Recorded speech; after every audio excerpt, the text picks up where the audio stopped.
Hello, everyone. Welcome to our very first podcast. And we are calling this Endangered Species Unapologetically. Now, why did we come up with that name? Well, it's just a sign of the times. And the truth is, I have no regrets whatsoever in terms of the position that we're in, but it's just a sign of the times. And so it's time for me to step up and start talking about these things.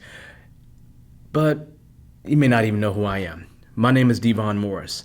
I am going to be the person that's going to lead us through a lot of conversation together and give you a lot of thoughts of where we're at. Now, what is the purpose of this podcast? Think of this as a more informed version of what you would classically find in a Chicago South Side barbershop. So it's just an informed barbershop discussion, but specifically located on the South Side of Chicago because that is where I'm from. Even though I don't currently live there, but I am from the South Side of Chicago. Now, that being said, there's another reason why I'm using that particular sequence of words, because it spells something very specific. If you look over here, you'll see ES and you see a little trick there where there's a U. Well, that's Eshu.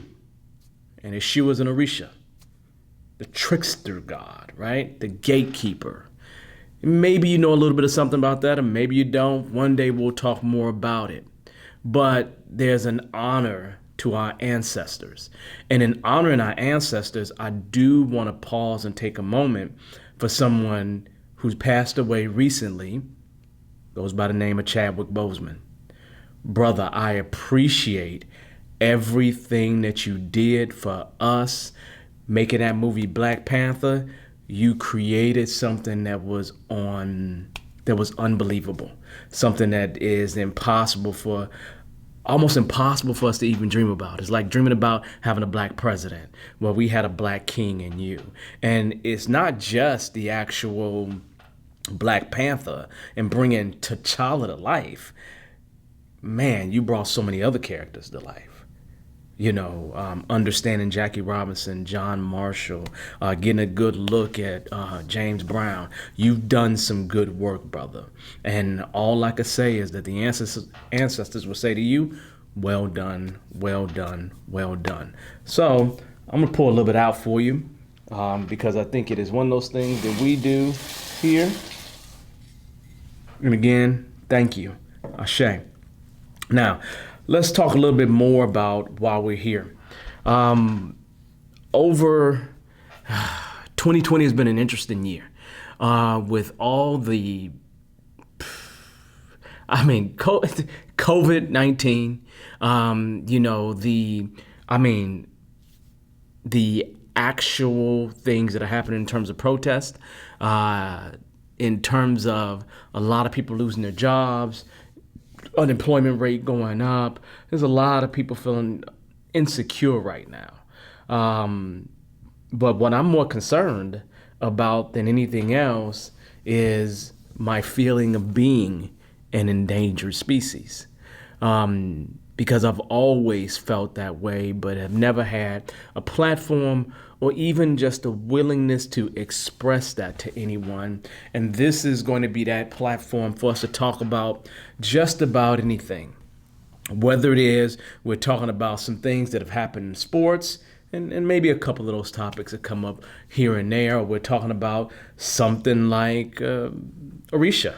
That's important. Or we're talking about some of the current affairs that are currently happening in our world. So it's like just diving into this episode, especially the first one, is super important to me. And the reason why it's super important because this is the day that my grandmother was born, And on this day, at least the day that we're recording this, I know this will take a little bit of time to come out because we got to pull everything together. But I'm recording this on the day of my grandmother's birthday. She's passed away. She's along with the ancestors. But the idea is that I'm recording this on her birthday as a dedication to her. So thank you, grandmother, for raising me and doing everything that you did for me. You live on through me. Okay, so it's very, very important. And in starting us off in that day, that brings me also to Black women. Love you. Women in general. It's not just Black women, but Black women, you go through a lot. You really, really do. But the truth is, Black men were kind of endangered. But we'll talk about all that. I finally wanted to name this podcast. Podcasts really have titles. I wanted to name this podcast hashtag, because the truth is, I don't want to be a hashtag. Well, let me hold off on that, right? Say I don't want to be a hashtag, but let me hold off on that a little bit. Let's talk about who I am. My name is Devon Morris. Said that to you a little bit earlier. In terms of where I'm from the south side of Chicago, born and raised on the south side of Chicago. I have some degrees. I have work that I do, like in genealogy or just as a consultant going into organizations and helping them change, whether you want to call it project management, Scrum, Agile, Six Sigma, Lean. These are spaces that I dive into. And truth is, in the next few weeks, we have new classes coming out, PMP prep classes and Scrum classes and product owner classes and diversity classes, right? Uncovering unconscious bias classes. All these things we'll be doing in the very near future. And again, we will add all that stuff. You'll be able to see that someplace in this podcast, and then you know where to go to look for more information on things like that. Okay. But you will learn more about me over time. Just understand, if you want to put at least where my position is at, just think of me as the owner of the barbershop. That's it. Just a griot trying to just bring some sense into the world. Sometimes just bring some sense into my thoughts, right? I live down in Dallas-Fort Worth, Texas. And I actually just spent, with all this COVID stuff, I spent the past 3 months in Chicago. And, that's where I'm from. I got family there. So I just said, hey, I'm going there. And guess what I did? I did a lot of riding my bicycle, road bike. But it's very peculiar because leaving Texas, in order to make sure that the women in my life were okay, satisfied, whether it is a mother, a friend, they were concerned about my safety in terms of me getting on the road and leaving Texas to drive up to Chicago, because I wasn't really flying a plane, right? And so it's like I had to equip myself for the eventual stop, for the, you know what, if this thing happens, then you need to be prepared for this thing to go left, and to do everything in your power to make sure that it doesn't go left on you, right? And if it does go left, you at least have an opportunity to try to defend yourself in some kind of way. So, I had to get a dash cam. I had to make sure that my insurance was someplace where I can grab it on a dash. I had to make sure that I carried, some ways to defend myself in the vehicle with me. I had to be prepared for the possibility of a ton of things happening, because most of leaving Dallas-Fort Worth to go to Chicago mostly can be all interstate, could literally be all interstate. But it's not always all interstate, okay? You sometimes get on a little state road. And those state roads kind of will go and you'll be going 55 and then it'll go down to 45, down to 35, down to 25. And there's a bunch of cops lined up waiting to pull you over for a pretextual traffic stop. Okay? The same thing pretty much that got Sandra Bland in trouble. Well, in trouble. Asphyxia. Ruled to suicide, right? So it is one of those things where I had to think about that, okay? And it's kind of like America has become aware of the conversations that parents have to have with their black young men. The boys, okay?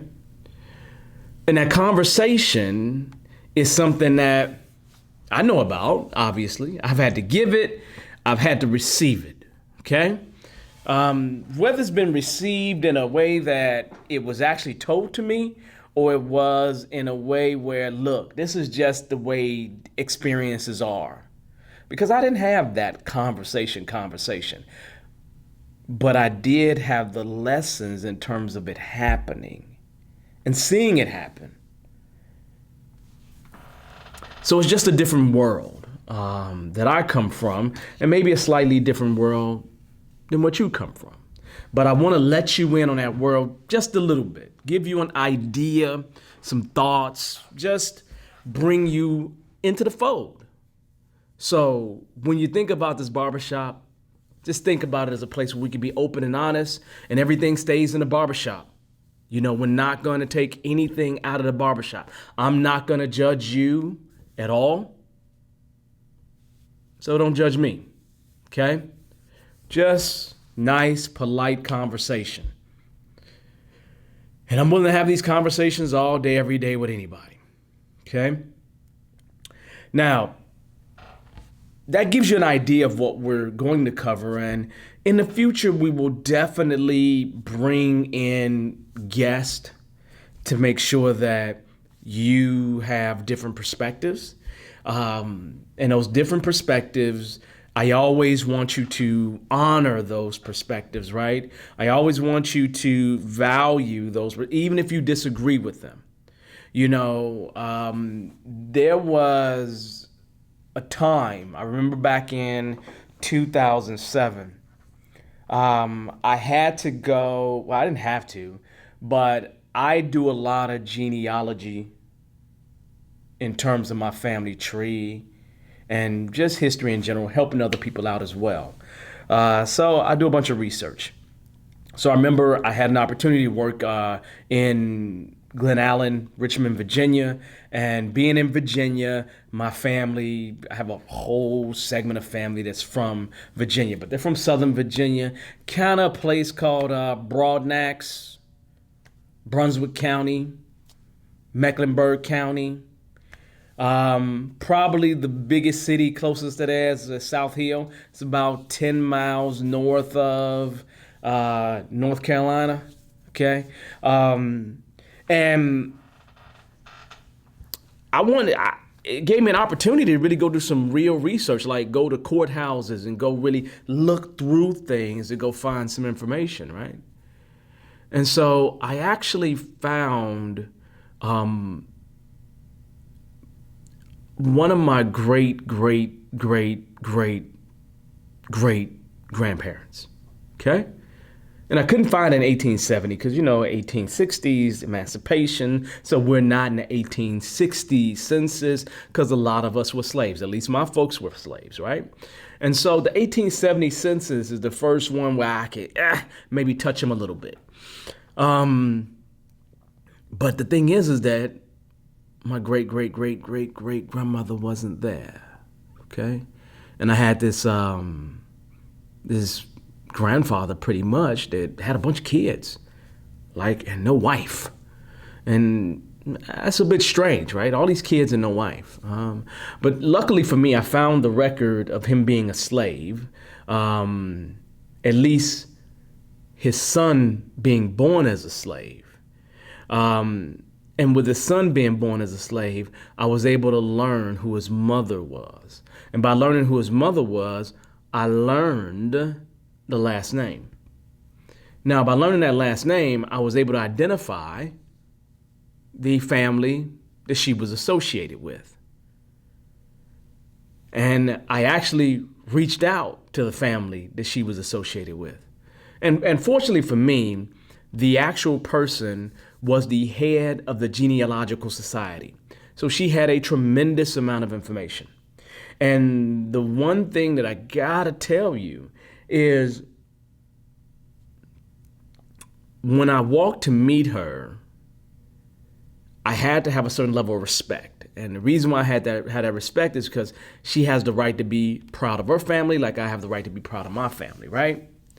But her family, at least, well, let's put a family to the side because we know who the slave owner was. But think about this. I seen on a wall just a nice little plaque, right? Because she's a very proud member of the Daughters of the Confederacy. Okay, I think that's how you pronounce their names, right? They got some books. I'm going to read their books because I would actually learn a lot if I read their books. But I didn't think about that until I got some advice from one of my mentors. But these are the folks that say, hey, you got to have a direct connection. Somebody who more than likely served or died, something like that, in the Civil War on the Confederate side. And she obviously had one of those kind of relationships. Okay, and specifically, they were fighting to keep the institution of slavery. Now, we have this thing where we like to whitewash history, forget history. We like to do those kind of things, right? But look, they put it in their documents. So if you just go read their documents, it'll tell you that it was all about slavery and them keeping their institution. So, okay, I get it, no problem. But here's the connection, right? Those Daughters of the Confederacy are the same people that funded things like Stone Mountain. Stone Mountain, Georgia, the big old carved thing, right? They funded many of these Confederate statues. Definitely not all of them, right? But you'll find that there's many that are funded by them in some kind of way, right? These are the same statues that a lot of people are pulling down in today's world, right? It's like, how do you lose a war and it don't look like you lost? That being said, there's a whole conversation we need to have about that. Okay, but that's another time. This time, it's all about the hashtag. Okay, but the key statement is I would not be able to learn more about my family unless I learned about my family as property through her family. Okay, yeah, and she did a lot of research on her family. And so by me meeting her, there's one thing to have respect. There's nothing to allow people to be proud of whatever they're going to be proud of, whether I agree with it or not, okay? And that's probably one of the first lessons that I learned back in college.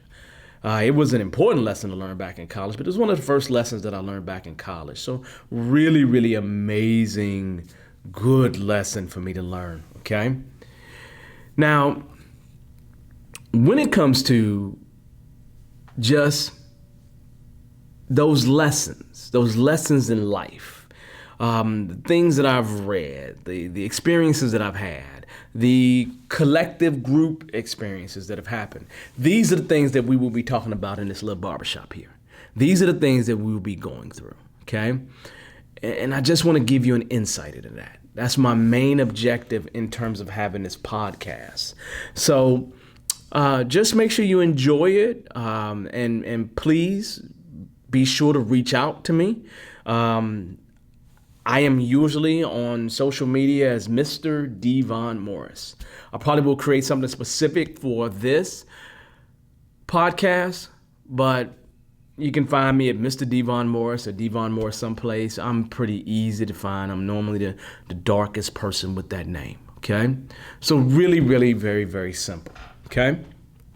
So the big thing that I want to talk about, just to kind of bring us to some place, is the big question I ask myself in terms of having this conversation with you is, when I think about where we are at in today's world, where we stand at right now, when I think about that,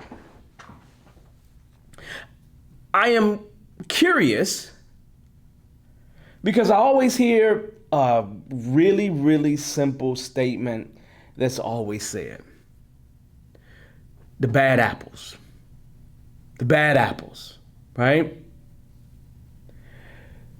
But I have an issue with that, right? Because it's always like, let's just get rid of the few bad apples. But my statement to you is really simple. Is it a few bad apples? Or is it really a systemic problem with the entire orchard?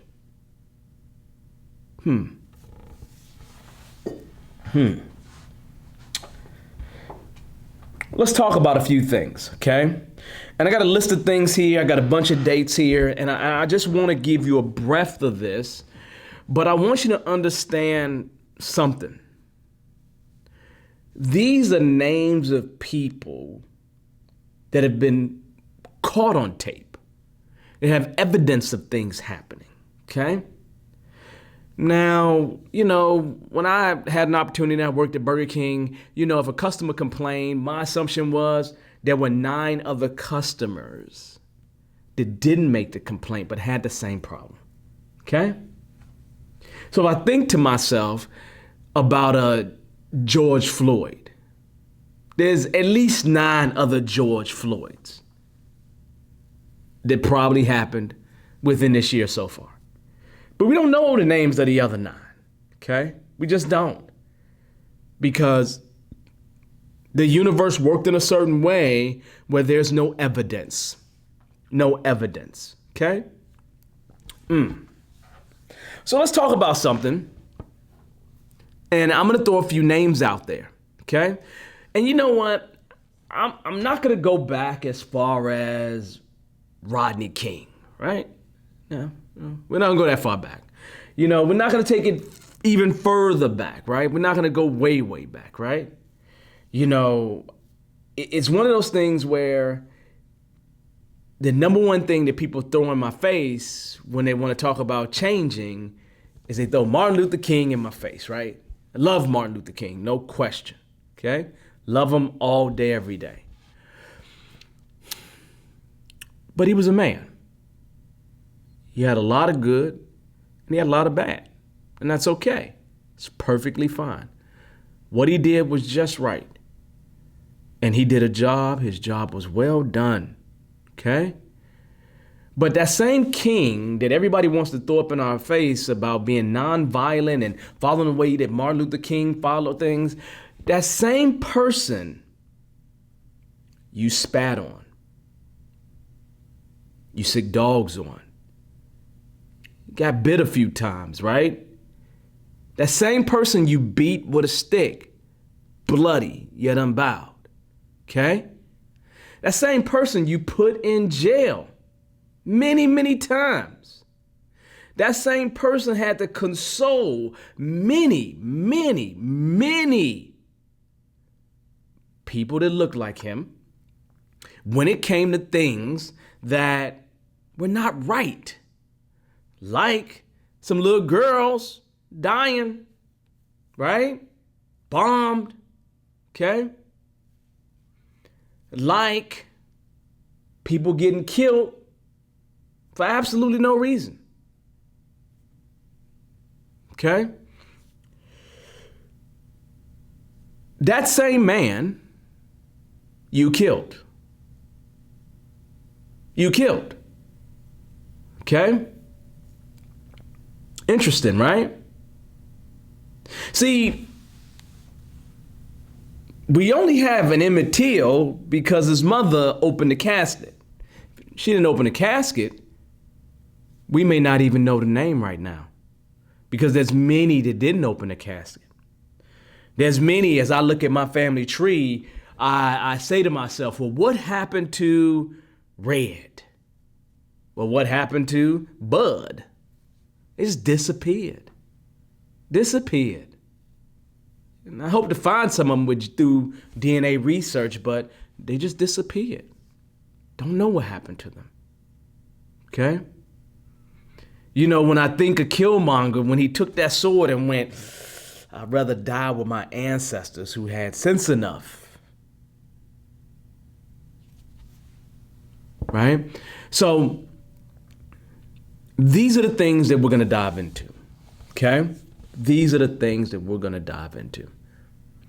But the truth is it just a few bad apples? Or is it really a systemic problem with the orchard? Let me throw a name out to you. And I remember hearing this name years ago. And I'm not going to go further back than this because there's a lot of names I'm going to cover in the recent history, right? A kid before TamirRice. There's an Andy Lopez. Now, for my brown folks, right? My Latinx, right? Andy Lopez. Hashtag Andy Lopez. Well, Andy Lopez was walking in a lot and was carrying an airsoft gun, fake gun, right? Got shot. Guess how old Andy was? I believe Andy was about 13 years old. This happened in South Los Angeles. Yeah. It happened in South Los Angeles. Okay? Now, I didn't hear very much about that name. There was no Black Lives Matter, and this is a brown life. So hopefully brown lives matter too. I think they do. Matter of fact, let's talk about that real quick. If I had a kid, I got a few kids, but if one of my kids was in trouble in my house is not settled. My house is not right. So if one of my kids is in trouble, one of my kids' life is in danger, then it doesn't matter that all my kids' lives are good. Because one kid's life is in danger. So I get that all lives matter, never against that. Not against blue lives matter. I'm not against any of that stuff.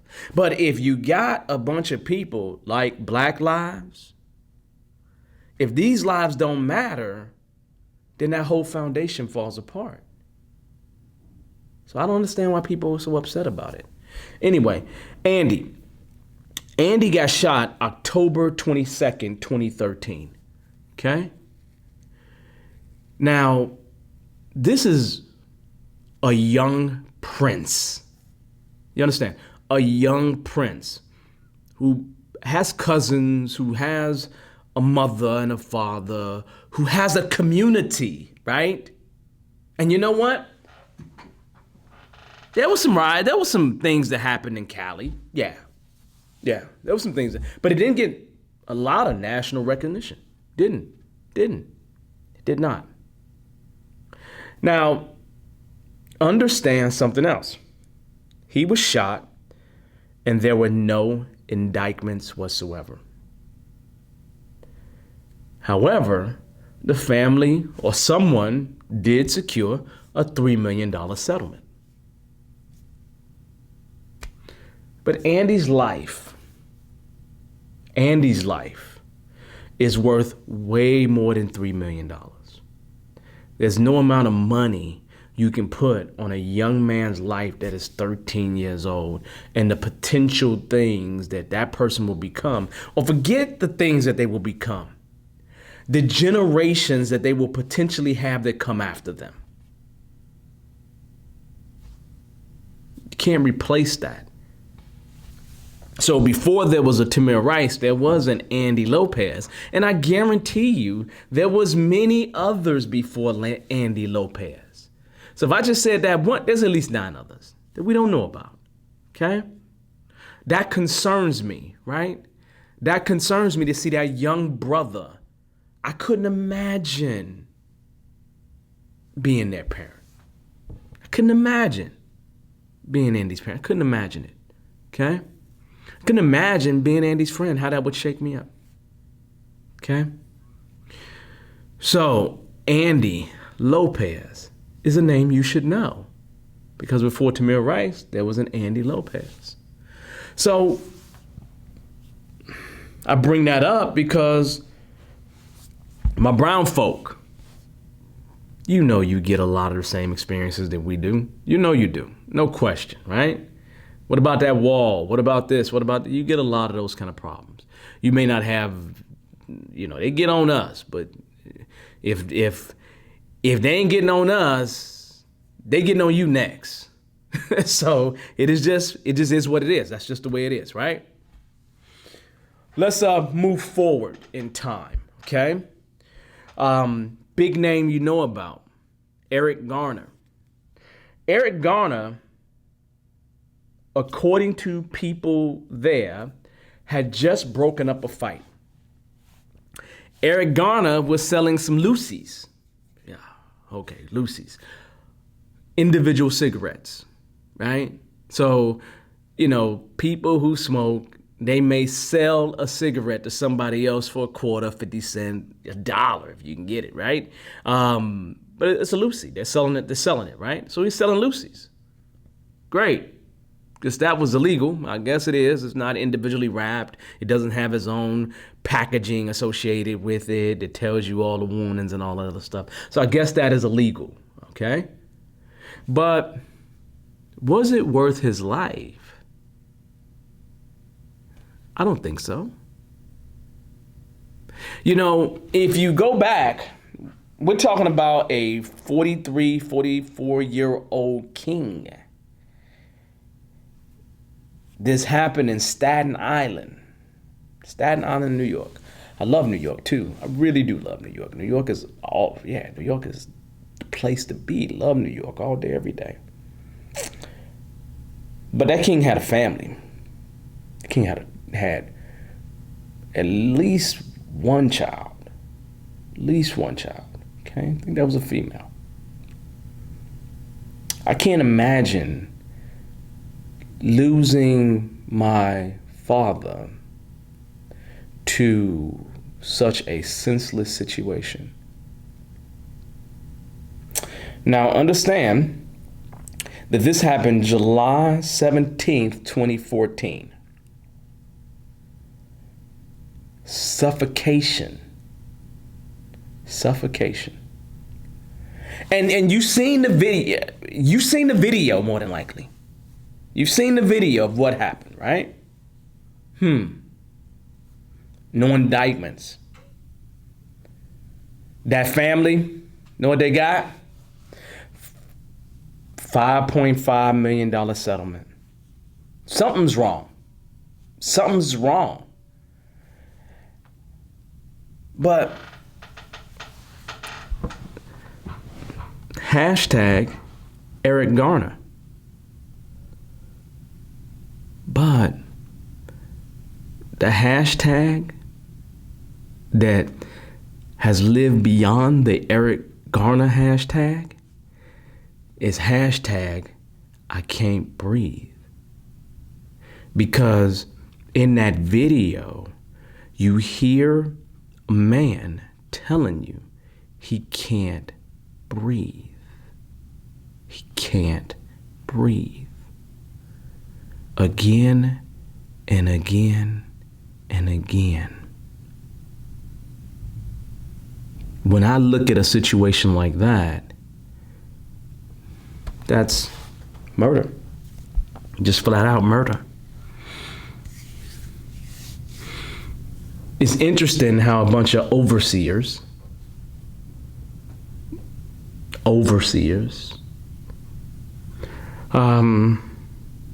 And I don't mean that in a negative way. But when you feel like you can put someone in a position where they can't breathe, and they're telling you they can't breathe, that's a problem. That's a problem on 1,000,001 levels. Okay? So that whole I can't breathe movement, all those shirts that you have seen over time, they just keep coming back up. And it definitely came back up when what happened to George Floyd. Okay? Because you saw something similar. But is that it? Yeah, 2014 was a we had a few things that happened in 2014 because we're talking about that was in July, EricGarner. I don't believe that there was tons of riots that happened as a result of EricGarner. Not like what happened in Ferguson. Yeah, you remember, right? You remember Ferguson, Missouri, outside of St. Louis. That city that has basically put minorities in a police state. Because when you look at the statistics of who gets tickets, who pays for fines more in any kind of way whatsoever, it's disproportionately African Americans, different people that are melanated in some kind of way, disproportionately. So they have, you got a situation where you're getting less jobs and you have to spend more money in things that are going on. And literally they would write on a ticket, black. I mean, it's just crazy. Systemic, institutionalized, okay? But you already know the name. Young fella, MikeBrown. He was actually with someone else. But MikeBrown, well, MikeBrown was unarmed, that's for sure, right? Some people say MikeBrown got into a dispute with the officer and he attempted to take the officer's gun. Wow. That's what they say. While other witnesses say that did not happen. But regardless of who's right, 18-year-old Prince, dead. 18. This is August 9th, 2014. 12 bullet shot, 6 hit him in the front of his body. 6 hit him in the front of his body. No indictments. I don't think there was any indictments for that either. Yeah. Guess the officer was justified, right? 6 shots though. 6 shots. Okay. But in that situation, they settled in court as well. I don't believe that whatever those numbers were disclosed. But the hashtag of MikeBrown, hey, we don't hear about it much anymore. The hashtag that really came from that really stood out, you know it. Hands up, don't shoot. Look, officer. Look, officer. In Portland, Oregon, protesting happened. In Kenosha, protesting happening. And after Jeff Blake got shot, a kid, 17 years old, not melanated, walking around with a rifle, shoots a couple people. kills a couple people, injures somebody. Hands up, don't shoot, walks right in front of everybody, and makes it home with no problem. Makes it home with no problem. They arrested him the next day. It's interesting, right? Somebody can go shoot up a church, and they'll make sure that he has a burger. They'll make sure he has a burger along the way. You know, just a burger. You know, he's a little hungry, so you know what we're going to do? We're going to make sure that you eat. Okay?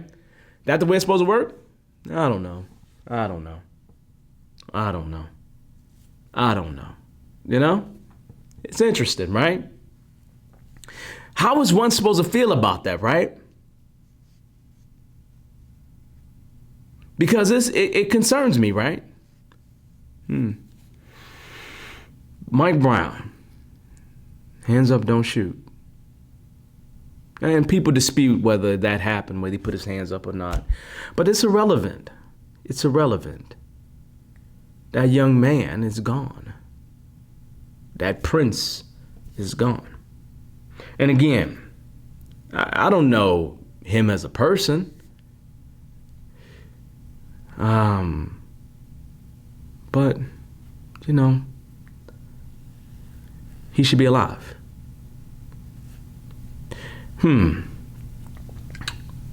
Let's take other names. And this goes into a different place. And I believe this is still 2014. EzellFord. EzellFord actually happened in LA, Los Angeles. And I may have gotten it confused because Andy Lopez happened in Santa Rosa, California. But EricGarner is the one that's in South LA. He was 25 years old. But this was a guy that was walking in his own neighborhood and had his civil liberties not respected by the police because he got stopped for walking in his neighborhood. Now, the problem with this young man is he had some mental health issues. And boy, I'm telling you, if you have mental health issues and you are of the darker persuasion, this is not a good thing for you. It's just not a good thing. Hashtag Daniel Prude. So EzellFord got shot. You know, this happened August the 11th, 2014. Got shot, no indictments, but there was a $1.5 million settlement. So something wasn't right. Something wasn't right. And again, I know these families don't want the money like that, right?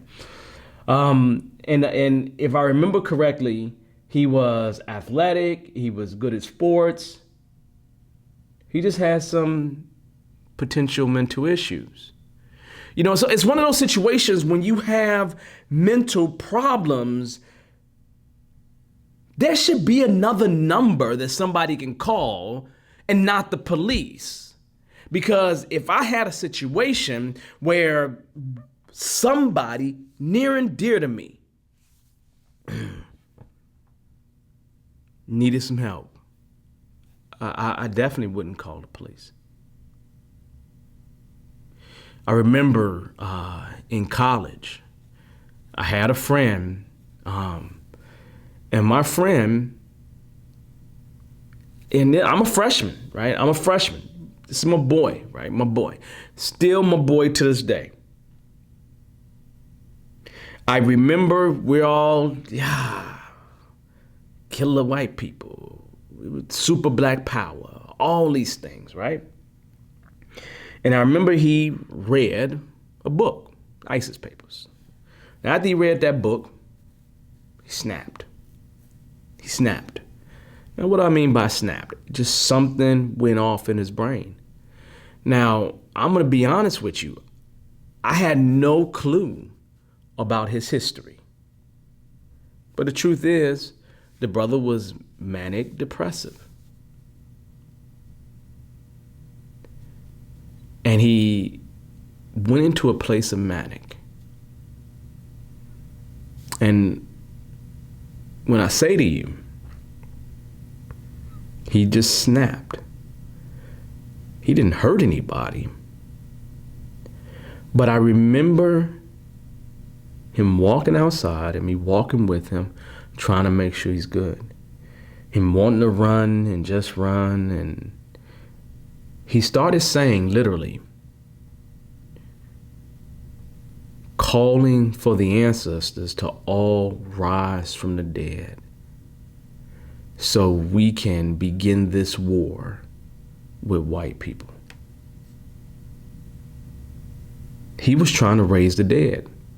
And I had a roommate that was, big, 6 foot something, bulky, type dude, right? My friend slapped the crap out of him. I mean, he slapped him, right? But again, he wasn't in the right state of mind. But the truth is, not one time did we allow him to put himself in a situation where any authorities was going to get involved. Because if any authorities would have gotten involved, we don't know what the result would have been. We don't know whether he would still be with us today. You understand? So we made sure we shielded him. We made sure he ran, we ran with him. We made sure we took care of that brother. Because if we didn't, I don't know what would have happened, okay? And again, there was no social media then, right? We talking about early 90s. I went to college in 92, not to add, to age myself, but we're talking about 92, probably 93 is when this happened, right? Spring of 93. Yeah, that was, no. It was probably 93 fall, probably, right? But anyway, 93, 94, right? But I clearly remember that. And the interesting thing is that I know for a fact that I've been a counselor. I've been a residential counselor working with populations of children that are going to be in a residential environment. The step between I'm in juvie, versus I'm at home. The step in between there where they just stuck here, right? And we didn't shoot anybody. We didn't kill anybody through suffocation or asphyxiation. So when you talk about people that have a mental health issue, it should be handled by mental health professionals. So there should be some way we could reach out to some people and not call 911.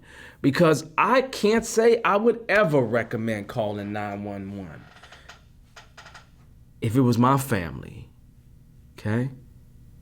And there was something going on. I just couldn't do it, man. I just couldn't do it. Because if I made that call to the police,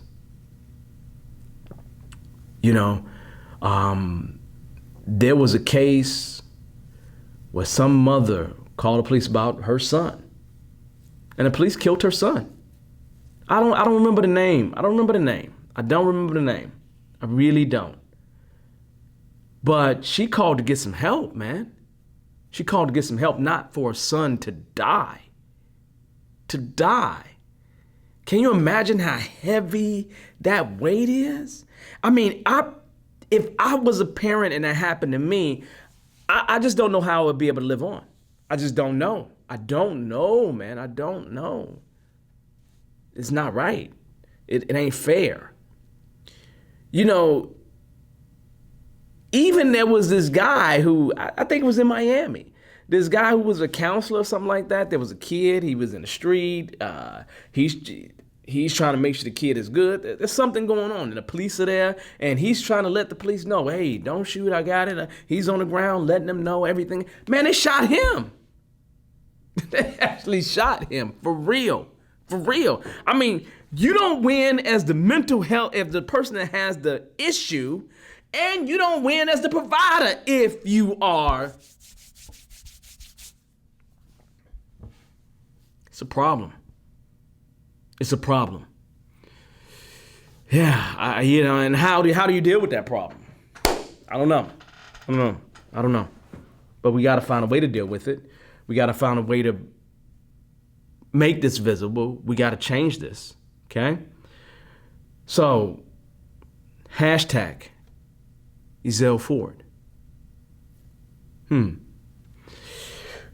not even done with 2014, okay? Because EzellFord happened a couple days after MikeBrown. But actually on the same day, I believe on the same day in 2014, there was a MichelleCusseaux. She was also a person that had mental health issues. 50-year-old queen, Phoenix, Arizona. She was changing the lock on her front door, and her family called. Her family called to get assistance. And that is the thing that I would fear more than anything else. I have a family member here.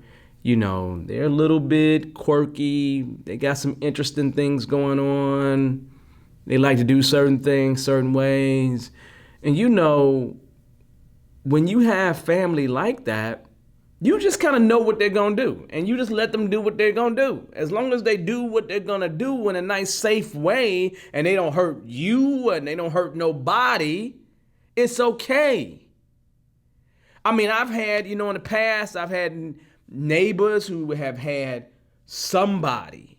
There's been somebody in the neighborhood. There's always somebody in the neighborhood that has some problems like this. And guess what? I remember those people being a part of the community. And the community would take care of them. The community would take care of them. I remember being younger and seeing these kind of things happen. And yeah, you see the person go here and do that and go here and do that, and they're kind of off on their own. But nothing happens to them. They don't die. So I got a 50-year-old woman here that dies, right? Queen, Arizona, August 9th, 2014, I do believe. I don't know if there was a lawsuit. I don't think anybody was indicted for it, okay? And probably, Destiny's Child and all of it, they came out with Say My Name, Say My Name. And, when it comes to women, we've had this movement that's hashtag Say Her Name. You hear that with Breonna Taylor. I think you really started hearing that with, definitely I hear it a whole lot with Breonna Taylor. But you may have started hearing it with Sandra Bland, but it's a newer thing that's come about. But in terms of nothing happening, MichelleCusseaux, you should say her name. So pound, hashtag MichelleCusseaux, hashtag say her name. 50-year-old queen, man, 50 years old. I mean, if you think you've lived 50 years with a mental health issue, it's like you probably got a little bit of control over that thing. You've lived that many years. Your community has taken care of you. That's a shame. I don't know if, what kind of life she had going on, anything like that. But that's one of those ones that didn't get a lot of news that happened, right? There wasn't a lot of news with that. I'm not sure how heavy Black Lives Matter movement was going on. I don't remember it being heavy back in 2014. But it definitely is an issue. Okay. Then that takes us a little bit further, because then you go ahead and you talk about TanishaAnderson. Okay. She kind of had a mental health episode.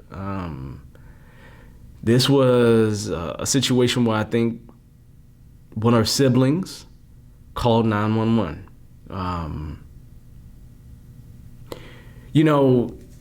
With her, no, I think it's different.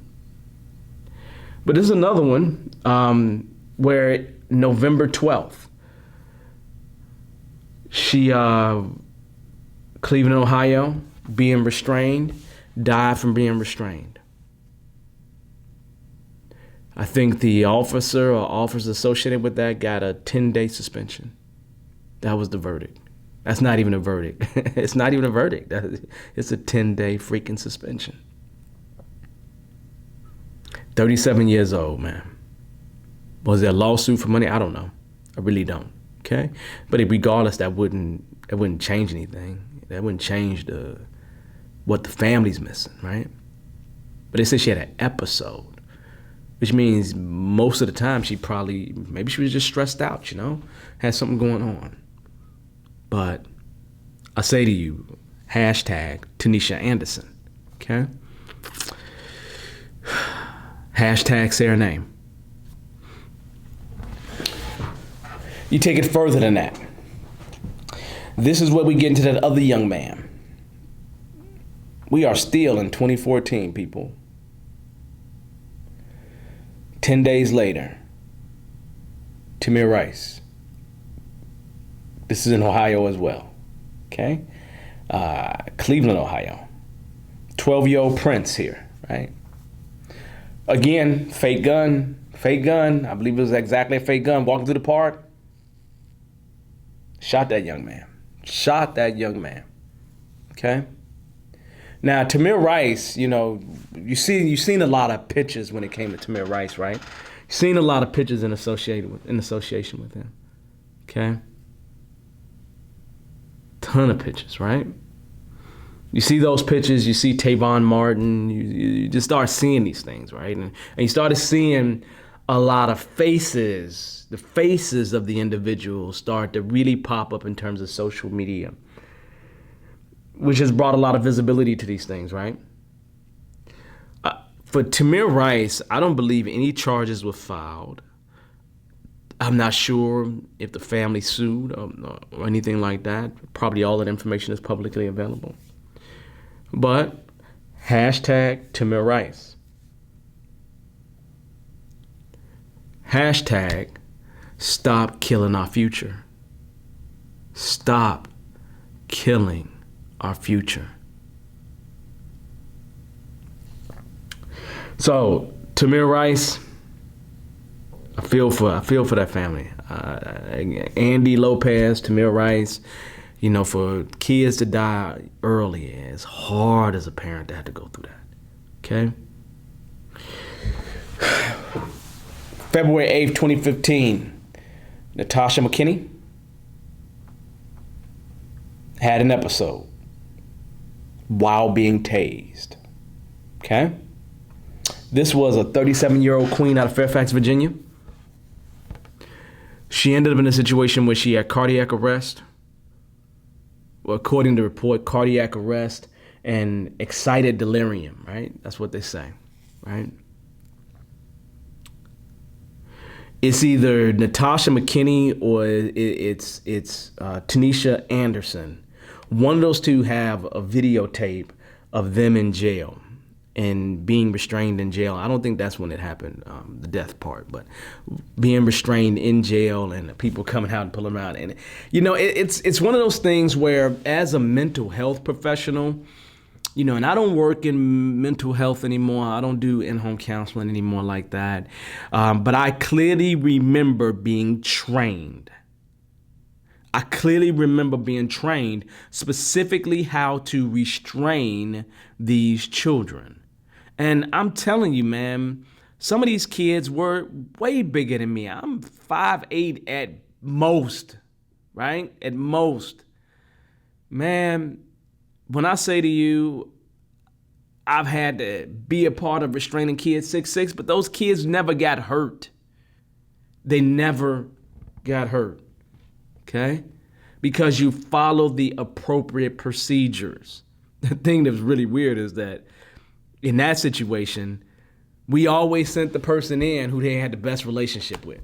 And I remember I had a big guy, and he was just like, look, Devon, I don't want to hurt you. I want to hurt them. I don't want to hurt you, so don't you come in first. I was like, but no, I got to. And he was like, he was upset about it. But we ended up restraining him, but he didn't get hurt, right? He didn't get hurt. That's the key statement. But NatashaMcKenna, hashtag NatashaMcKenna, hashtag say her name, okay? I just go back to, man, mental health issues. I mean, I don't know how we die. We get killed because we have a mental health issue. I don't understand how that's fair. I really don't understand how that's fair. Okay. That's interesting. We also have, in 2015, probably the biggest case of 2015. The biggest case that kind of jumped in everybody's mind, because when it comes to the mental health, the people who are killed and they have mental health issues, you don't hear much about them. It's the rest of them you hear something about. Sandra Bland. She's from Chicago, you know what I'm saying? Like, not from Chicago. She's from the west suburbs of Chicago, Naperville. I lived in Naperville at one point. Naperville's a wonderful neighborhood. I believe that's where she was born at. I probably went out to high school, maybe Willowbrook or something like that.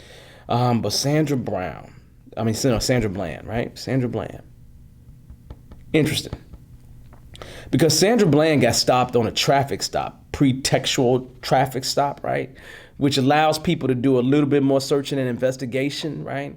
The officer that pulled her over had a history of doing this kind of stuff, right? She goes to jail. 3 days later, she's dead. According to, it is ruled a suicide, but she died of asphyxiation, right? Say she killed herself. Family doesn't believe that. The family doesn't agree with that whatsoever. Somehow there's a $1.6 million lawsuit because they didn't check up on her every once in a while, I guess, right? Based on the procedures that they're supposed to do. I think it was someplace, Waller County, Texas. I wrote it down. Waller County, Texas, yeah. She was only 28 years old. This happened July 13th, 2015. So long ago. You know, and I was, while I was in Chicago, I had a chance to go to a restaurant in Chicago to have me I wanted to have some chicken and waffles, but I didn't even order chicken and waffles when I went there. And literally because the way this with social distancing now, the tables that they didn't have available for patrons to sit at, they put a picture of a Sandra Bland, for example, right there on the table with a wreath. I thought that was so wonderful and respectful, right? George Floyd, TamirRice, Sandra Bland, the major ones you've heard something about, they were at different tables. And I believe I have a picture of, at least I may even had a picture of the Sandra Bland one, right? I just took a couple pictures. I was going to take pictures of all of them, but I couldn't because with social distancing, other people was eating at other tables, so I just couldn't take the picture, right? Because I just didn't want to be rude in terms of this whole thing that we're going through in terms of COVID, right? Sandra Bland, okay? Hashtag Sandra Bland. Hashtag say her name, okay? Probably if there's one that caught my attention in 2015, it's the next one in my mind. You probably remember the video. Guy got stopped, traffic stop. He runs in the park. Police is behind him. Stops for a second. He starts to run and gets shot in the back. You've seen it. You know what I'm talking about, right? His name was Walter Scott. Walter Scott was in his 50s. He's a 55-year-old man. He was just going to the auto supply store. That's it. So to be going to the auto supply store and end up dead is a problem. I mean, what did he do to get warranted being shot in the back? I mean, I understand that he started running. I get it. I really get it. Shot in the back for real. And I remember seeing that video, and it was ridiculous. It was ridiculous. You know, like, you didn't really see a video of, Sandra Bland. Yeah, there was some stuff with EricGarner. Yeah, there was some stuff with TamirRice, yeah. But when you look at an officer stand there and pop, pop, pop, like, I don't even have the heart to do that. And this is not all officers, please. Now understand, I am not saying all officers, right? Those officers that act that way, the overseer, right? But the idea is that I'm not saying all officers, man. But why? Why? You want to go home safely? They want to go home safely. So Walter Scott, it was April 4th, 2015, shot in the park. Now, this was egregious. The person that shot him got a 20-year sentence. I'm assuming that's manslaughter or something like that. He got a 20-year sentence. That's what he got. Yeah. I guarantee you he was a grandfather. Probably was a good grandfather. Really good grandfather. Probably family just loved him, Wow, just like, wow. Now, I don't know if he had kids or anything like that, but I just imagine that he did, right? I only can imagine it if he was my grandfather, I would not be happy. I'd really have something against the world, Yeah, I probably would, okay? Because it's just not right. It's just not right. Because you won't get to talk to your grandfather anymore. So we're talking about not just the king. I'm gonna say an elder, not elderly. I'm not saying senior citizen. I'm saying an elder, out of respect. So that happened, okay? You continue this journey, and later that year, late that year, something that didn't get a lot of press, did in my hometown, Betty Jones. Betty Jones got shot standing behind somebody else. I believe she's standing behind somebody else. Domestic violence call, kind of help her neighbor. Yeah. Lady was, I believe, in her 50s, 50-some-year-old queen out of Chicago, Illinois.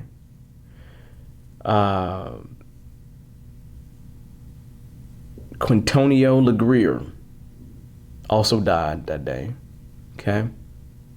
I don't know if he was in the wrong or in the right. I hear about Betty Jones because she was the one that really wrongly died. But it happened December 26, 2015. Yeah. Interesting, right? Now, here's the deal. Her daughter sued the city. I think she got $16 million settlement. I'm not sure. Numbers could be different. You could research them yourself. But I'm going to say Betty Jones, hashtag Betty Jones, hashtag say her name. Okay. Now, something that, and it's kind of like I'm skipping over a bit because the one that really had me feeling like I was under attack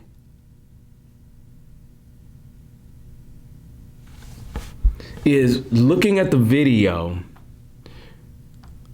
of a man with his girlfriend in the car with him, kid in the back, daughter in the back, right? They coming from going on a date or going out to do something, and maybe everything isn't right with the car or something like that, He just had dinner with his family, right? He just really had dinner with his family. You know, he informs the officer. I'm licensed to carry. I have my gun. Yada, yada, yada. The officer says, hey, get your stuff. Show me your license and registration. This strong queen went Facebook Live.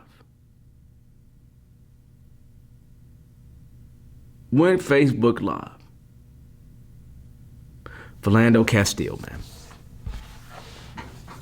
That one hurt, man.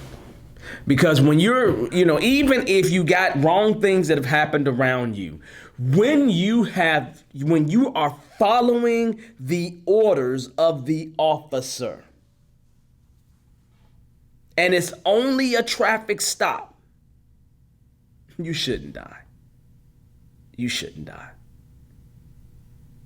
Especially die in front of a child.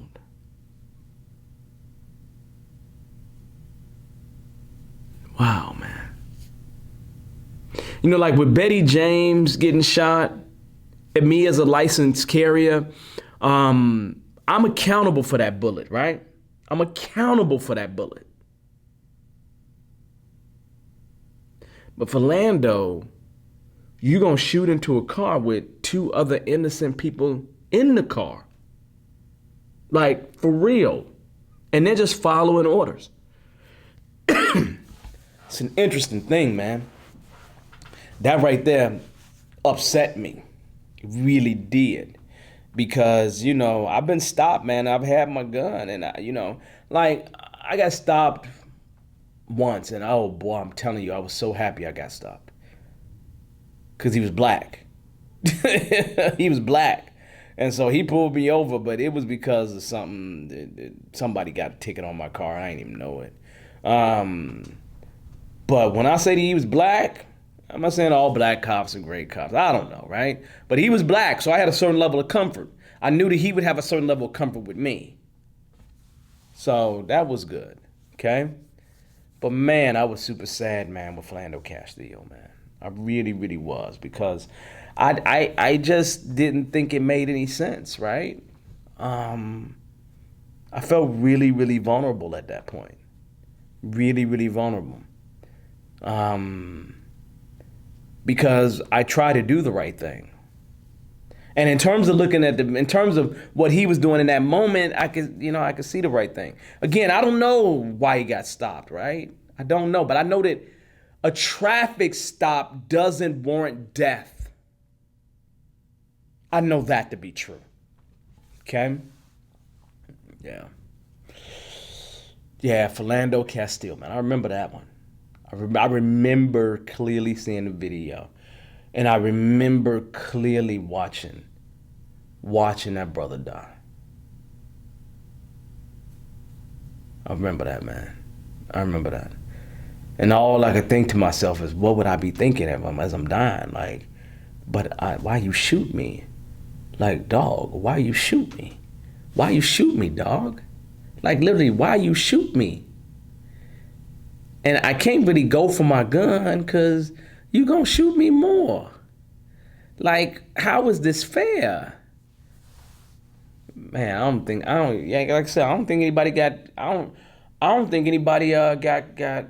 in trouble for that one, man. I think it was a not guilty verdict, man. And I'm not sure if there was any things that happened after that. I just don't know.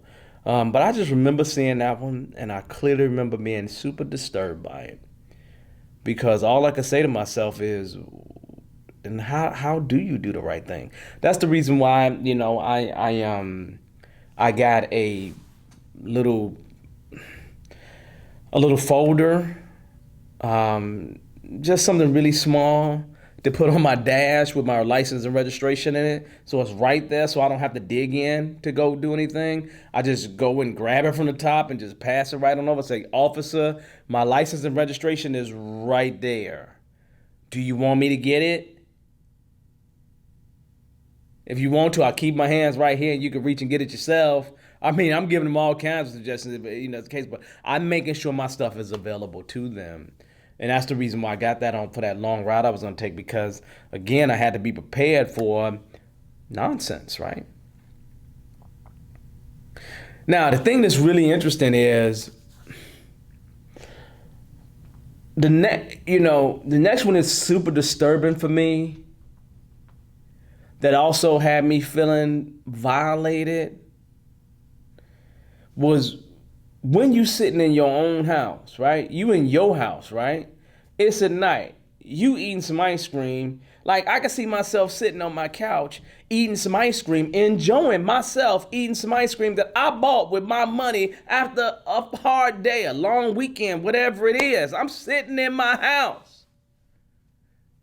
And a damn off-duty police officer comes in and shoots me. What the hell?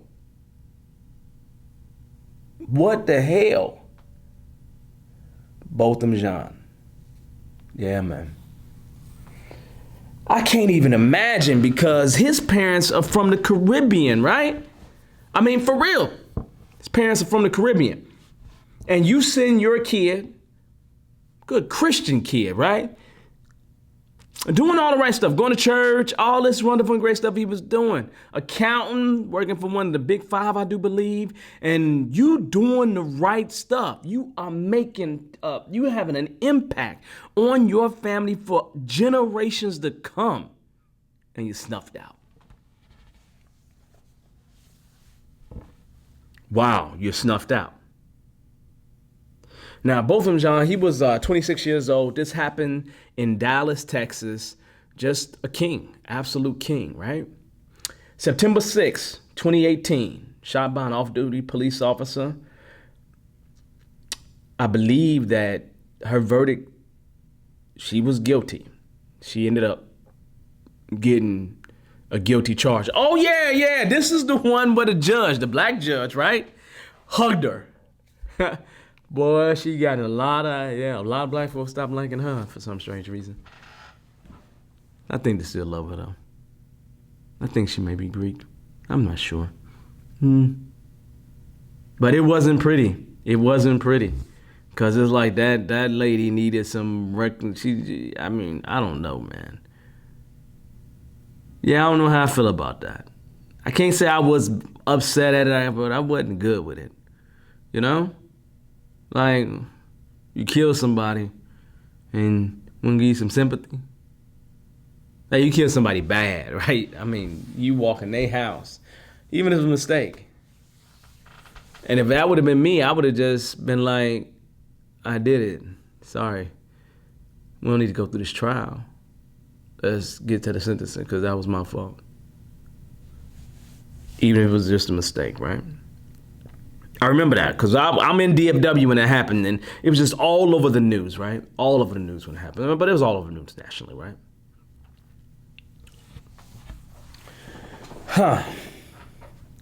That's interesting, because here's the deal, right?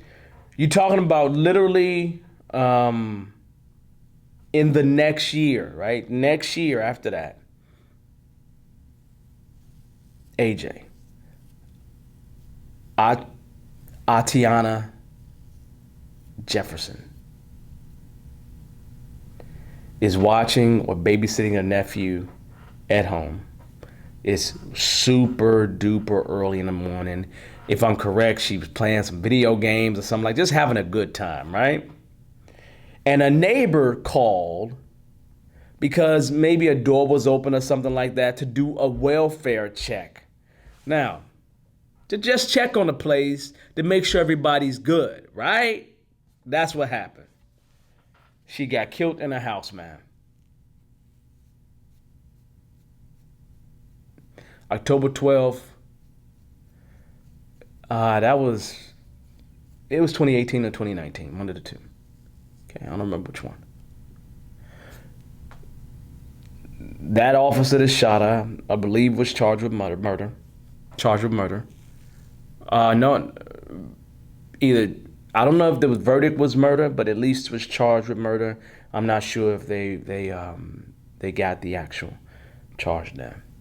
But I'm gonna say hashtag Atiana Jefferson. Hashtag say her name. I didn't say hashtag Botham Jean, but hashtag both of them John. Just want to make sure that that is said. Then there's Cheetah Man. Eric Reason. Eric Reason, you don't hear a lot. I didn't hear a lot about. I mean, I heard it in passing. Shot over a parking spot, man. Parking spot. I mean, I think he was going to a J&J Fish. You know, something that you do in the hood all the time. Like, let me go ahead and go to Harold's real quick. It's late at night. Let's go ahead and get over here. Let's get some stuff from Jerkman over here. You know, come on, man. And he got shot. Off-duty officer. Off-duty. This happened in Richmond. I believe it's 38 years old. Happened November 10th, 2019. Okay? Now, again, I don't know if he was charged. I don't know if he was charged or not. I don't know what else happened after that. There just wasn't a lot of news about that. But, you know, hashtag Eric Reason, hashtag Cheetah Man. I believe he was a local rapper, and I think that's where the Cheetah Man name comes from, right?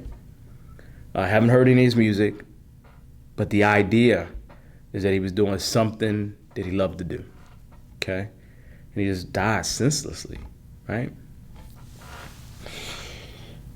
Another name we didn't hear much about, but it happened, and we probably didn't hear much about it because, you know, there's this big separation, right? It's like Black Lives Matter gets all the attention and the other killings don't very much. And the focus of Black Lives Matter is a tendency to focus on things that are related to police. The other things that's happening that's not necessarily related to police, you're not getting as much news about, right or wrong, okay? And nobody's saying the mission of them is good or bad. I'm not passing any judgment on that, right? They're doing wonderful and great things, right? But Dominique Clayton was sleeping in a bed, and I think she got shot in the head. Former officer, maybe they was having an affair or something like that, is what people were saying. But she was 32 years old in Oxford, Mississippi. Now, I'm gonna be truthful with you. When I go through Mississippi, I don't stop. Okay? For y'all that decide to stay in Mississippi, man, y'all cool with me, man. Because my grandfather from Vaden, Mississippi, like one stop off of I-55 or whatever, right? I mean, it's like 2-3 stop lights in the whole little town, right? You know, and I've been down there several times, right? You know, family from the Delta, right? I mean, I got lots of family from Mississippi, right? So, but I understand why they left. When I went to bury my grandfather, literally, the white church, all the white folks, I don't know what kind of church, but all the white folks was inside the gate right next to the church. All the black folks was outside the gate, further away from the church. You understand? I mean, that's, you know, I'm like, okay. Anyway, that's another story, right? But Dominique Clayton, right? She died May 19th, 2019. Shot in the back of the head. Former officer was charged, but I'm not sure what happened. So hashtag Dominique Clayton. Hashtag say her name. Okay? Another thing that I want to point out to you is when you have advocates, like the real people, like TamirRice's family, sibling or mother, something like that, just got a lot of abuse for trying to stand up and get stuff done the right way. So just know that the victim, the person that's happened to, they have a group of people that's trying to get justice. And things are stopping them along the way. Okay? So even when these things happen, it is only right for us to support the people that's trying to carry the flag. Okay? Next thing. This one was really super shocking. And the reason why it was super shocking because it was kind of crazy, right? Young lady sleeping in bed with a boyfriend, right? Dies. This is probably what say her name really kind of pushed hard, right? You know her name, Breonna Taylor. Breonna Taylor, right? I mean, this is a young lady that was doing the right things in life, on the right track, just beautiful young lady. Ex-boyfriend had some run-ins. They had data, if I'm correct, that wasn't current. This is that whole thing with the no warrant search. Like, you don't need a warrant to search, right? So no warrant search, right? That happened March 13th this year, 2020. She was shot based on that residential search. There's been no indictment whatsoever. The police haven't been even pulled in to deal with it. Hashtag Breonna Taylor. Hashtag say her name. That's a sore one for me. It really is a sore one for me. But here's the thing that's interesting, right? In that wonderful and great state, because this happened in Louisville, not Louisville, Louisville, Kentucky. In Louisville, Kentucky, not Louisville, Kentucky, the state has its very, very first Black Attorney General. Here's what makes it interesting, right? I don't believe that Trump, now, again, right now I don't have anything against Trump, right? Neither good nor bad, okay? He's the president. It is what it is. But I don't believe that Trump would fight for Breonna Taylor. Mr. Attorney General Daniel Cameron, the first Black Attorney General of the state of Kentucky, actually was a speaker for the Republican National Convention. Now, I don't care about his politics. That doesn't matter to me. I hope that with a Black Attorney General, that Breonna Taylor gets a little justice. Depending on you, Daniel. Anyway, hashtag Breonna Taylor, hashtag say her name. Okay? Major event now. 8 minutes and 46 seconds. 8 minutes and 46 seconds. 8 minutes and 46 seconds, man. George Floyd. Daughter said, my daddy did something great. She's a little girl, man. When I say she's a little girl, man, she's a little girl. Like, she's not a teenager. She's not anything like that. She had the best years of her daddy ahead of her. She's not going to have an opportunity to go to any kind of dance with her father like that. I remember taking one of my daughters to the daddy-daughter dance, right? Putting her on my lap and, us taking a picture together. I just remember that. I got the picture, She don't get to have that. Just like, wow. Wow. I feel for her, man. I feel for her. Because with my girls, it's like, I got the gun, I got the rifle, I got the sword, I got the nunchucks, I got the, the brass knuckles ready for anybody to come through the door, I mean, I know she got family, right? But ain't nothing like your daddy, Wow. That dude was on his neck 8 minutes and 46 seconds, man. May 25th, 2020. He was restrained. Knee on his neck for real. The guy that had put his knee on his neck was relentless with that knee on his neck. 4 officers total, most of them way less experience. But that one guy, man, he had prior run-ins with, he worked with, had words with. It's like, how do you not know who you doing this to? How you not know that? You know? I mean, this George Floyd thing kicked off all these major riots right now. Really, that's the thing that really kicked it off, right? Because he asked for his mother.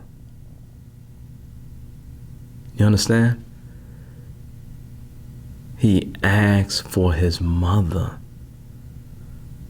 Now, I'm telling you, man, every woman that I know, every black woman that I know, that's their worst fear, especially if they got a son, man.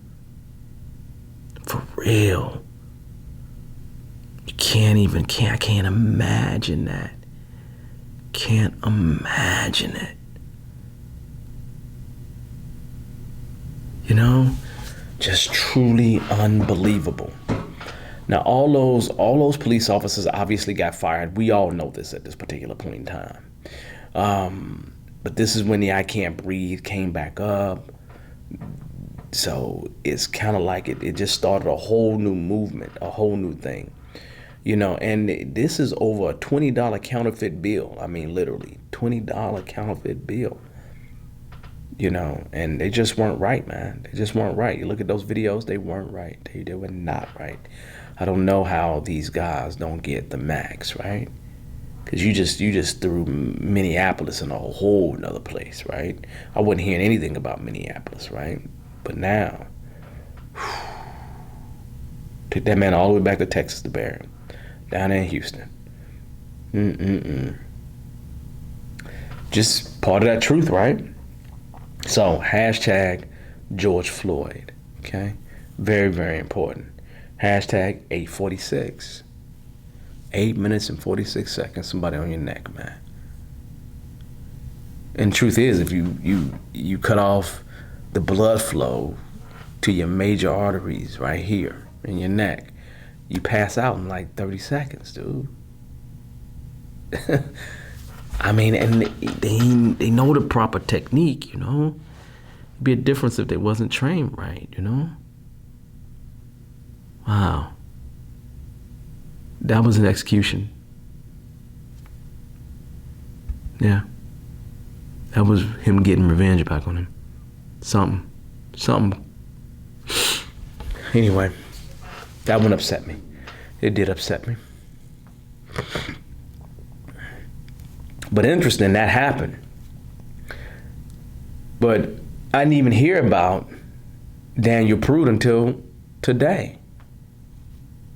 Daniel Prude had mental health issues or something going on, as the family says. Something put into something he smoked or drank or something, right? I don't know full story, right? But he had one of those spit socks put on his face. He was naked outside, right? Obviously, it's cold. This happened back in March, though. This literally happened back in March. But they're still investigating it right now. So just coming up today is a lot of stuff because another video came out and Mayor Warren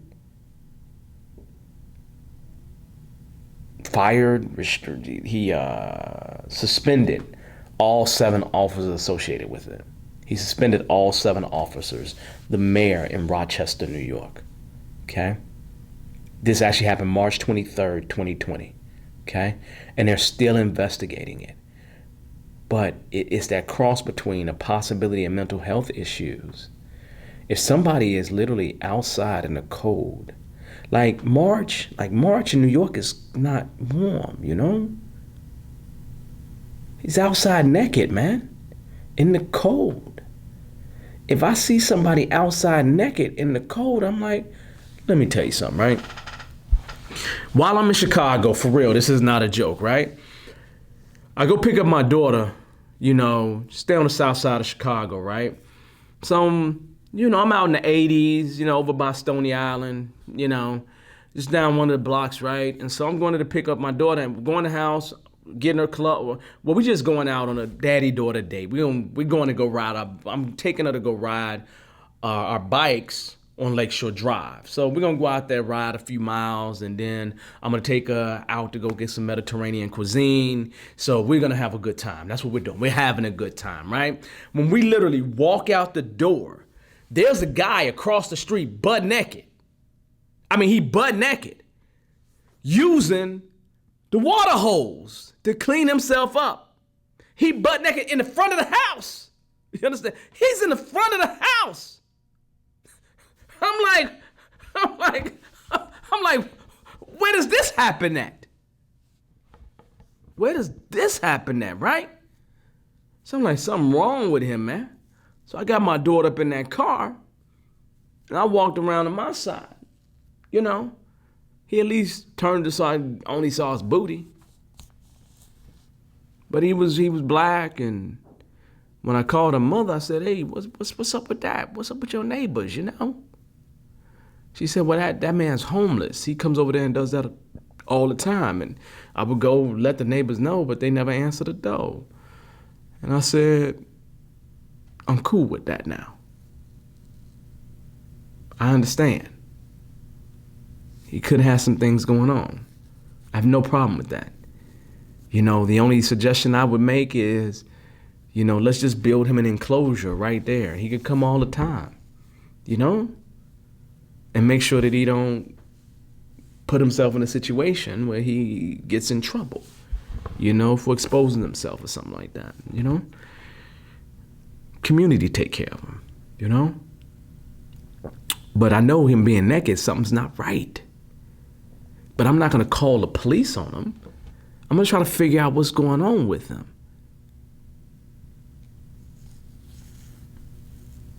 Didn't Daniel Prue deserve that kind of respect? So somehow he died, probably suffocation, asphyxiation, something happened because he's on the ground, face down, and really quick, he's out. He's out, right? He's out, unconscious.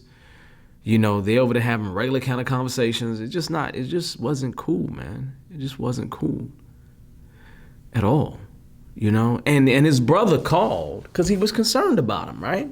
His brother called because he was concerned. And I bet you his brother would prefer to have called a different kind of number. But that's what they called for that reason. It's just wild, man. It's just wild. And I mean, we're talking about this, and it was on the body cam. They got this filmed on a body cam, right? So we're talking body cam is on the body of the officer, which is immediately available to you. And we're saying, let's see, April, May, June, July, August. So more than 5 months. Takes that to suspend people? That doesn't sound like Black Lives Matter to me. It doesn't sound like Black Lives Matter at all. This is really in the news right now. It's really in the news right now. And it just goes back to, I just would really hate to bring the police around for my loved one that has a mental health issue.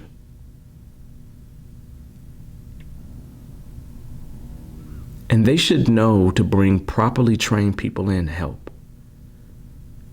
Because it happens too much, man.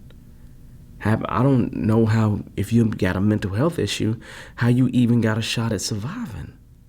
I just don't know how you got a shot at surviving.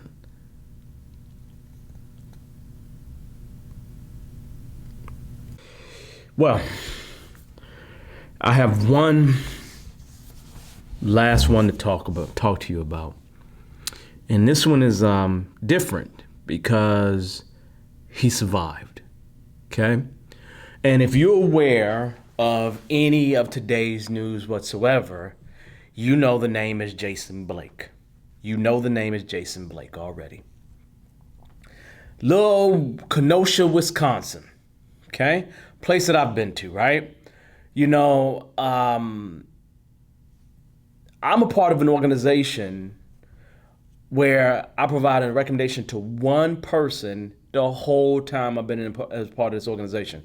I've been a part of this organization since 1997 or 8, right? And literally, when I say to you, I've only recommended one person. That one person lives in Kenosha, Wisconsin. Literally. That one person lives in Kenosha, Wisconsin. Okay? Kenosha, Wisconsin is north of Chicago, literally. North of Chicago, hour or more, depending on where you're at in Chicago. Great. Get it. It's close, right? There's always this fond relationship between Chicago and Milwaukee and all the stuff in between, as well as Indiana because Gary and stuff like that, right? So how do you go to party?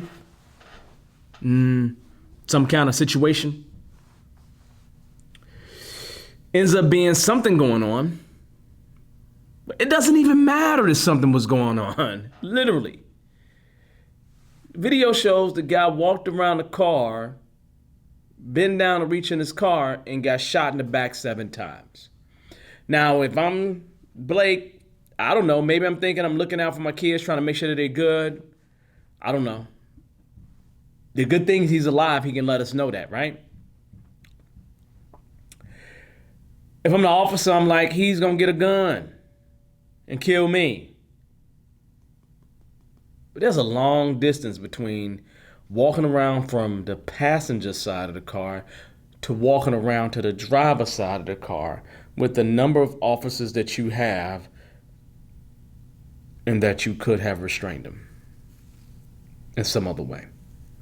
There's no way that I believe that he deserves 7 shots in his back. It's cowardly, man. You know, and I was actually listening to the news, right? And, you know, his father had came up to see him. You know, so Jason Blake's father has come up to see him. And he said the one question he asked him was, why did they shoot me so many times?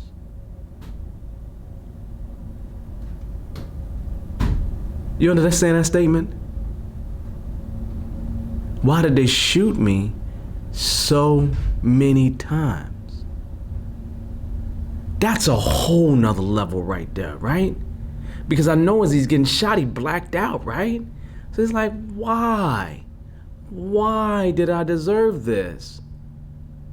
He didn't deserve this whatsoever. Jason, you didn't deserve this at all. There's no reason why this should have ever even gotten close to happening to you. No reason whatsoever. It's absolutely illogical. Okay? It's just ridiculous. The problem I have, though, is my concern for the 3 young men in the car. It's 3 kids, man. 3 boys, man. Active father involved in their life, got 3 boys. And now those boys just saw the strongest element in their life almost die. Now, the itty bitty ones may not be, you know, I think one of them is 3. That one may not understand. But this one is supposed to be about 8 years old. You talking about being damaged for a lifetime. They're going to need some heavy counseling, man, some therapy. They're going to need it, man. They're going to need it. And I remember seeing a news something where his sister said the only difference is he survived, and they're happy about that. You know, and I'm happy for them as well. You know, so this king is 29 years old. Is 29 years old. Kenosha, Wisconsin. This happened August 24th, you know, 2-3 weeks ago, literally, okay? 7 times shot in the back, paralyzed, waist down. Probably gonna have all kinds of problems internally, as I said before. Just wild, man. Now, what I did appreciate seeing is the sports world. I enjoy seeing the sports world say, you know what? We can't play no games right now. It's like, I remember the gladiator saying, "Are you entertained?"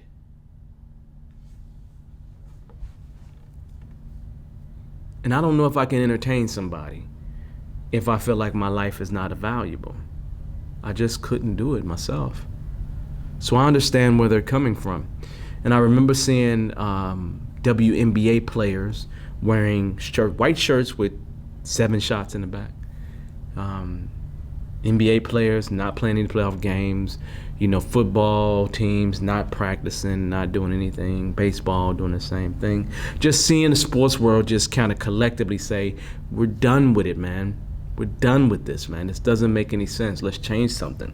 And to see that they were at least able to get out of it.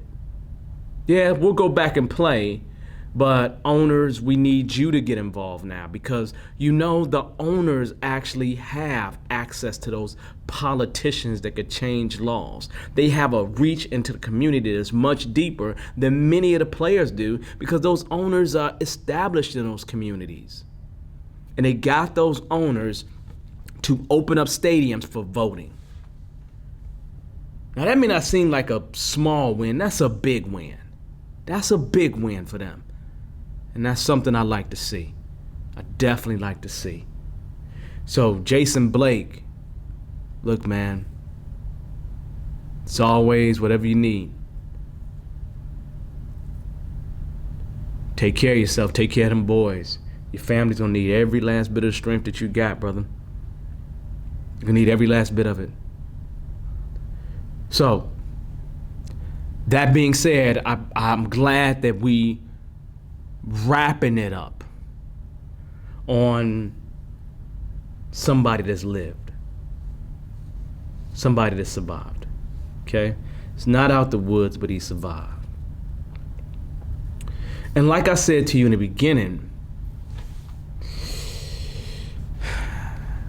I damn sure don't want to be a hashtag, but I'd rather be a hashtag than whitewashed or forgotten by history.